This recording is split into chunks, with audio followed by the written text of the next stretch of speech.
Hello, this is Mark from I Am Organic Gardening, and welcome to part 1.7. We're almost at part 2, but I had to get this done before we get another rainstorm. It's supposed to rain for the next 3 days, so we'll see what happens.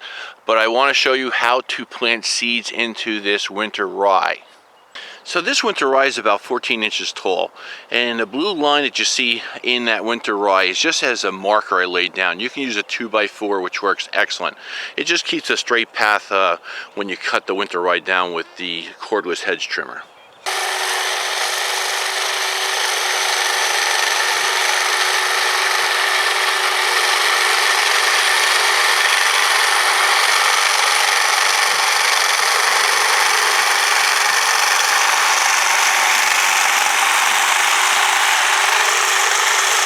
Now we're just going to rake it aside and save it.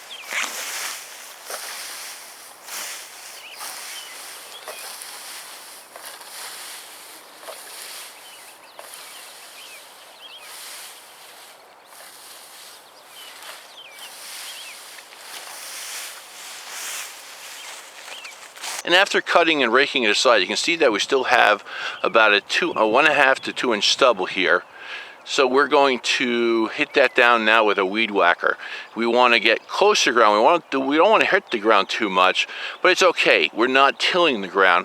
We're just going to be scratching the surface, but we want to pretty much cut that base of that plant off right at soil level with the weed whacker.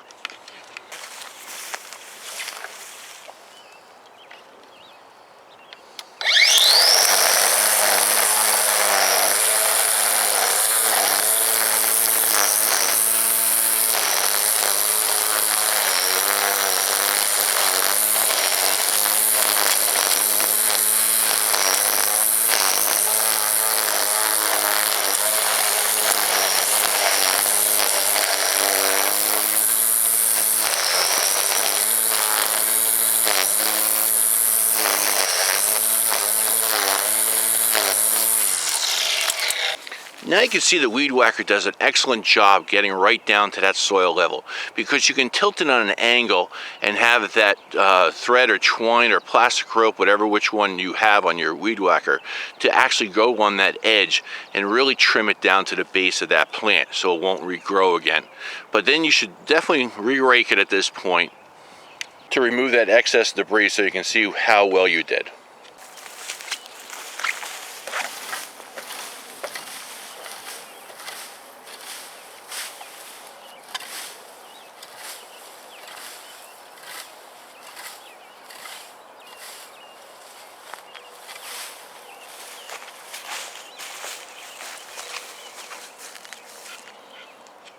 So we expose that soil very nicely. Now, what we can do, we should walk away from this for anywhere from 3 to 4 days and see if we get any regrowth again before you start planting. And then you can go back and with the weed whacker one more time and take out the ones that grew again. Now, in this scenario, we're going to plant right into it today. So today we're going to plant some pelletized carrot seeds that are certified organic. I usually plant a 100-foot row at a time every week. Now here we have about, let's say, anywhere from 7 to 8 feet long. So I'm going to show you, if you have a small garden, what you can do simply by not tilling the soil and planting your carrot seeds or lettuce seeds or radish, any type of seed that you have to plant 1/4 inch deep. So if you want to plant a couple rows of carrots and you don't want to disturb the soil too much, the easiest thing to do is grab a putty knife. Now this one's chrome plated and it looks pretty nice. I think, or maybe stainless steel, and it's very shiny. But you just take it and just wiggle it back and forth and cut into the soil. And now you have a little trench, you can see here, that you made there, and you can put your seed right into that trench. And when you're done putting the seeds in, let me show you.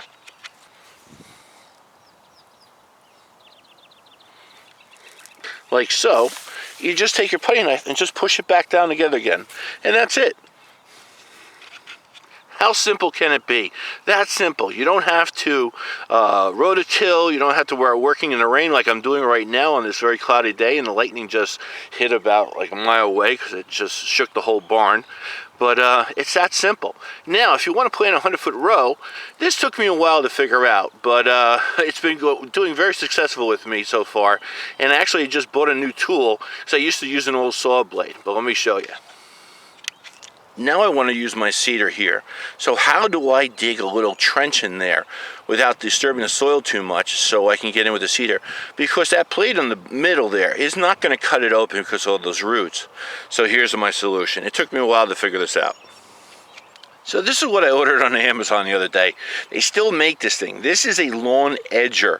I could only find one supplier online, and it took about maybe a week and a half to get here. I know there's supposed to be 2-day shipping, but that kind of failed. But anyway, with the star wheel on it, that's going to cut into the, let's call it sod, or the winter rye roots, and only going to disturb that one little, let's say, half-inch wide groove so that seeder can open up and then release the seed and drop that carrot seed down below. Let me show you.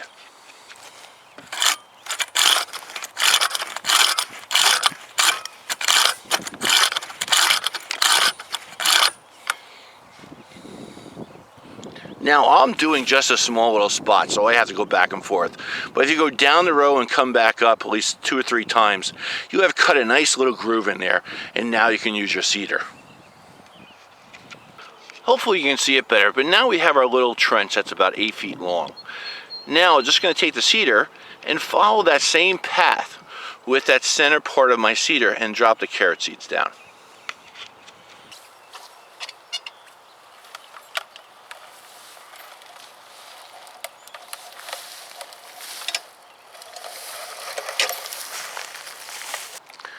Now I want to point this out also too, is that it's not as everything's perfect. Now you still have a carrot seed here and here that's not about a 1/4 inch deep. So what we'll just do is take our rake and cover them up again. Now if you wish to, you can always go back and tap it down. And they'll be fine and they'll grow perfectly in your garden. And here's a little quick update I want to show you. 3 weeks ago I planted this strawberry bed.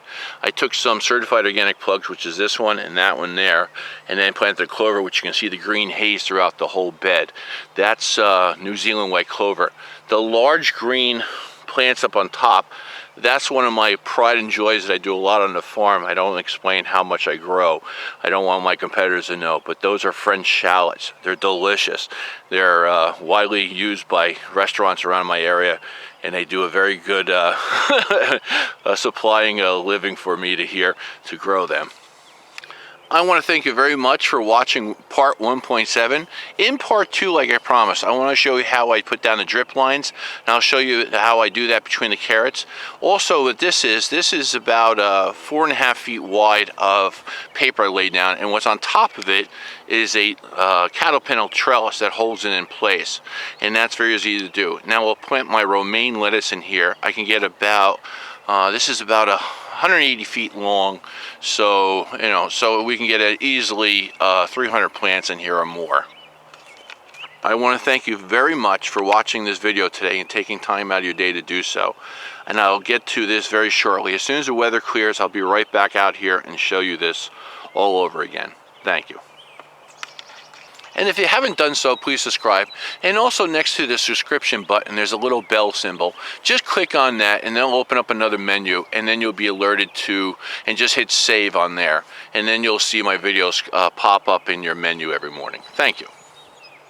I just attached a cordless head trimmer to the rake by using 2 tie wraps, and then I use a little metal spacer bar so it doesn't pivot back and forth. But this is the rake handle, and the rake's underneath it.